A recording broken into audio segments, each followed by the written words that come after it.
अस्सलाम वालेकुम। मोहम्मद नवाज का मामला आप सबके सामने है कि पाकिस्तान क्रिकेट बोर्ड ने तहकीकात का आगाज कर दिया है और इस हवाले से मजीद बात करेंगे। सीनियर स्पोर्ट जर्नलिस्ट हैं, प्रोड्यूसर हैं और काफ़ी अरसे से इस फील्ड में मौजूद हैं। दानिश भाई, नवाज का मामला पहले तो बताएं, क्या है क्या? भाई नवाज का ये हुआ है कि वर्ल्ड कप के दौरान उनका एक टेस्ट लिया गया, डोप टेस्ट जो होता है। उसमें जो रिपोर्ट्स आई हैं, जो कि इंटरनेशनल मीडिया जो है रिपोर्ट कर रहा है कि भाई उनका वो पॉजिटिव आया है। बेसिकली होता है कि कोई इस तरह की ड्रग्स उन्होंने ली हुई हैं, या कोई वीट वगैरह होती है, या कोई सिगरेट वगैरह जो तुम कहते हैं। मैं मतलब कहना नहीं चाह रहा, चर्च वगैरह इस तरह की वो, या तो उन्होंने कोई इस तरह की उस वक्त सब्सटेंस ऐसा यूज़ किया था जो कि वो पॉजिटिव आया है। अब उस पर तहकीकात हो रही है, पीसीबी की तरफ से अभी तक कोई स्टेटमेंट जारी नहीं हुआ है। सिर्फ ये कहा गया है कि जो हमने अपने ज़राए से पता किया कि उस पर तहकीकात अभी चल रही हैं। तो अभी तक उनको कोई ऑफिशियली पीसीबी की तरफ से मैसेज नहीं आया है कि भाई क्या करना है। आईसीसी और पीसीबी की सिलसिले में बातचीत चल रही है। अब देखना है कि आगे क्या होता है फर्दर। वो भी कुछ अरसे में जो है भी हम पता चल जाएगा।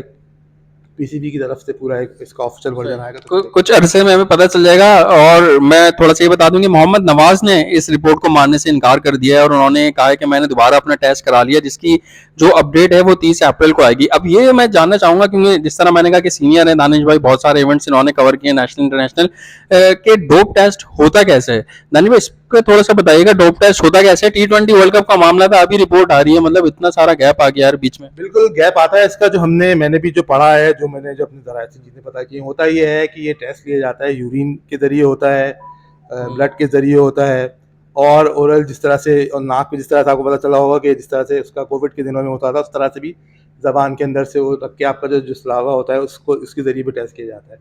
तो अब देखना ये है कि इनका जो वैलिडिटी होती है, जो असल अगर यूरिन से लिया जाता है तो उसका 1 महीने तक का होता है। अब ये आप इस वक्त कराएंगे लेते कैसे, किसी को भी पकड़ लेते हैं या फिर क्या, मतलब क्या हाँ, शक होता है? बिल्कुल ऐसा होता है कि जैसे कि आपको पता है कि 20 टीमें वर्ल्ड कप में थी, शामिल थी, उसमें सारे प्लेयर्स का होता है। तो ये एक सवाल ये किया जा रहा था कि इतना लेट क्यों पता चला, इतना अरसा क्यों। उसमें होता ये है कि एक टीम होती है, इसमें से किसी भी एक प्लेयर को पिक कर लिया जाता है रैंडमली, और उसका जो है वो कहा जाता है कि आप ये टेस्ट दें। यूरिन सैंपल नॉर्मली यूरिन के जरिए किया जाता है, तो यूरिन के जरिए से है वो टेस्ट लिया जाता है। फिर इसकी रिपोर्ट दे रहा है आने में।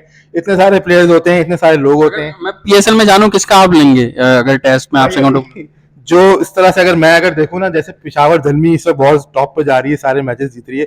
मैं अगर देखना चाहूंगा ना, तो मैं फिर अली रजा को देखूंगा, चूंकि वो स्पीड में जा रहा है 150 160। खुदा ना खास्ता मैं कोई इस पे इल्जाम नहीं लगा रहा, लेकिन एक वो होता है कि उतना तेज खेले जिस तरह कुशाल मेंडिस है, वो उसकी परफॉर्मेंस इसकी 100% जा रही है बिल्कुल। तो एक जहन में ख्याल आता है कि यार मैं आईसीसी की तरफ से जाऊं या मैं पीसी की तरफ से जाऊं, मैं रैंडमली कहूंगा भाई आपका टेस्ट है। तो यही देखा जाता है, चूंकि मोहम्मद नवाज की परफॉर्मेंस बहुत चल रही थी पीछे से। अगर आप देखें शारजा कप वगैरह में जो चीजें, एशिया कप चल रहा था, मोहम्मद नवाज की परफॉर्मेंस बैटिंग बॉलिंग दोनों चली था। गो के वर्ल्ड कप में परफॉर्मेंस उनकी अच्छी नहीं चली, लेकिन चूंकि बैकग्राउंड में वो स्कोर करते हुए आ रहे थे, तो शायद इसीलिए उनको देखा गया हो और इसीलिए उनका टेस्ट किया गया। ठीक है, इसीलिए उनका टेस्ट किया गया। और ये होता है कि किस तरह रैंडमली टेस्ट कर दिया जाता है, हमने किसी पे इल्जाम नहीं लगाया।